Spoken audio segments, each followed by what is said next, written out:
कुर्बानी पे खाने अगर तिक्के कबाब और चटपटी बोटियाँ तो साथ ये बारबेक्यू चटनी बनाना तो मस्ट है। आप यकीन करें मज़ा दुबाला हो जाएगा, गोश्त खाने का आपको मज़ा आ जाएगा जब आप साथ ये मज़ेदार सी खट्टी मीठी सी चटनी इंजॉय करेंगे। तो अस्सलाम वालेकुम एवरीवन, आप देख रहे हैं हिट टेस्ट। चलिए ये मज़ेदार सी चटनी बनाना स्टार्ट करते हैं। जिसके लिए सबसे पहले मैंने ले लिया है आधा कप इमली, और इमली को मैंने एक बोल में निकाल लिया था और अब मैं इसमें शामिल कर रही हूँ इतना पानी कि इमली इसमें डिप हो जाए। और इस इमली को हम अब आधा घंटा छोड़ देंगे। तो गर्मी बहुत ज़्यादा है, आधे घंटे में ही ये बिल्कुल सेट हो जाएगी। और अगर आपको इससे भी जल्दी करना है ना तो आप इसमें गर्म पानी भी डाल सकते हैं। फिर ये फ़ौरन सा से इसका बेसिकली हमें इसका गूदा अलग कर लेना है, गुठलियाँ अलग कर लेनी है। तो हमें इमली का जो पल्प चाहिए ना, मैंने आधे घंटे इसको भिगो के हाथों से अच्छी तरह से मसल के और अब इसका पल्प रेडी कर लिया है। इसको हम अब एक छन्नी की मदद से छान लेंगे और एक स्पैचुला लेंगे जिसकी मदद से हम अच्छी तरह से इसको प्रेस करके तो इसका सारा पल्प निकाल लेंगे ताकि हमें मैक्सिमम पल्प हासिल हो जाए और कुछ भी चीज़ वेस्ट ना हो। तो जिस बोल में मैंने इन्हें भिगोई थी, थोड़ा बहुत पल्प उसी में लगा रह गया था। मैंने उसमें थोड़ा सा पानी शामिल किया था और इसको मैंने अच्छी तरह से शामिल करके इस गुठलियों पे डाल दिया। तो इनमें अब मज़ीद जो पल्प रह गया था वो भी इस पानी डालने की वजह से निकल जाएगा और आसानी के साथ इस तरह आपका चटपट सा इमली का पल्प रेडी हो जाएगा। तो अभी देखें गुठलियाँ मैंने सेपरेट कर ली हैं, पल्प अलग करके हमारा ज़बरदस्त सा पल्प रेडी हो चुका है। और ये चटनी बहुत ही झटपट से तैयार हो जाती है और बहुत ही ज़्यादा मज़े की बनती है।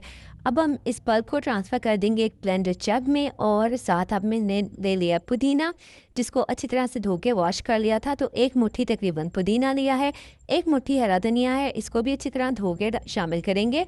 और 2 हरी मिर्चें ली थी, रफली कटिंग करके इसको ब्लेंडर में शामिल किया है और इसको अब अच्छी तरह से हमने ब्लेंड करके इसका बिल्कुल फ़ाइन सा हमने पेस्ट बना लेना है। तो इसके बाद आपने एक पैन लेना है, इसमें 2 टेबलस्पून ऑयल डालें और 1 टीस्पून इसमें ज़ीरा शामिल करके इसको क्रैकल कर देना है। और फिर आपने इसमें शामिल कर देना है जो पल्प के साथ हमने पेस्ट बनाया है ना धनिया पुदीने वाला, इसको शामिल कर लेना है हमने। जब को स्पैचुला की मदद से अच्छी तरह से क्लीन कर लेंगे और अब हमने इसको कुक होने देना है इतनी देर के इसमें उबाल आ जाए। तो हम इसमें वक्फे वक्फे से चमचा चलाते रहेंगे और इतनी देर हमने इसको कुक कर लेना है कि इसमें जब बॉयल आने लगेगा ना तो फिर हम इसमें कुछ मज़ीद इंग्रेडिएंट्स शामिल करेंगे। जिसमें मैंने ले लिया था 1 प्याली गुड़, और अगर आप गुड़ नहीं डालना चाहते तो आप इसमें चीनी भी शामिल कर सकते हैं, लेकिन गुड़ डालने से ये है कि बहुत ही ज़्यादा ये हेल्दी बनेगा और चटनी का खट्टी मीठी सी चटनी बहुत ही टेस्टी भी लगती है। तो गुड़ को मैंने छोटे छोटे पीसेस में तोड़ लिया था ताकि आसानी के साथ ये घुल जाए। साथ मैंने हाफ़ टी स्पून नमक डाला है, 1 टीस्पून क्रश्ड रेड चिली डाली है और गुड़ शामिल करने के बाद आप देखेंगे कि चटनी एक दफ़ा फिर से थोड़ी पतली हो जाएगी। तो कोई आपने इसको इतनी देर कुक करते रहना है कि चटनी जो है ना वो मुनासिब से थिक हो जाए, सब चीज़ें इसमें अच्छी तरह से कुक हो जाए। तो आप देखिएगा कि ये चटनी बनाने में आपको बहुत ज़्यादा टाइम नहीं लगेगा, बहुत ही आसानी के साथ ये चटनी झटपट से रेडी हो जाएगी।